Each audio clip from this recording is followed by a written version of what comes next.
Viral ngayon sa buong mundo ang balitang tumitinding tensyon sa pagitan ng United States at Iran. Maraming videos ang kumakalat tungkol sa missile attacks, military movements at high alert sa Middle East. Pero ano nga ba ang totoong dahilan? At gaano ito kalala? Hindi bago ang alitan ng dalawang bansa. Mahigit 4 na dekada na ang tensyon dahil sa politika, langis at military influence sa Middle East. Gusto ng United States na mapanatili ang seguridad ng kanilang mga kaalyado sa rehiyon, lalo na ang Israel. Samantala, ang Iran ay nais palakasin ang kanilang impluensya at depensa laban sa mga bansang tingin nila ay banta sa kanilang soberanya.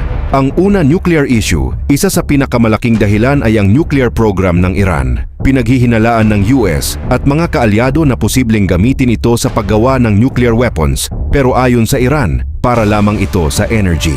Pangalawa, drone at missile attacks. May mga ulat ng drone at missile strikes sa ilang military targets sa Middle East. Kapag may isang attack, gumaganti ang kabila, kaya mabilis lumalala ang tensyon. Pangatlo, regional alliances.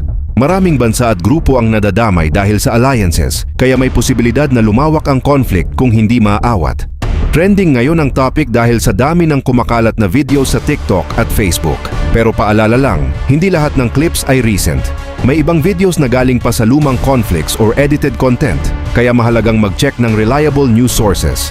Kapag lumala pa ang sitwasyon, posibleng maapektuhan ang presyo ng langis international flights, global economy, seguridad sa iba't ibang bansa. Kaya maraming world leaders ang nananawagan ng de-escalation o paghupa ng tensyon. Sa ngayon, patuloy nating bantayan ang updates dahil mabilis magbago ang sitwasyon. Ano sa tingin ninyo? Lalala pa ba ito o maayos din sa diplomatic talks? Comment down below. Don't forget to like, share and subscribe para sa mas maraming viral updates.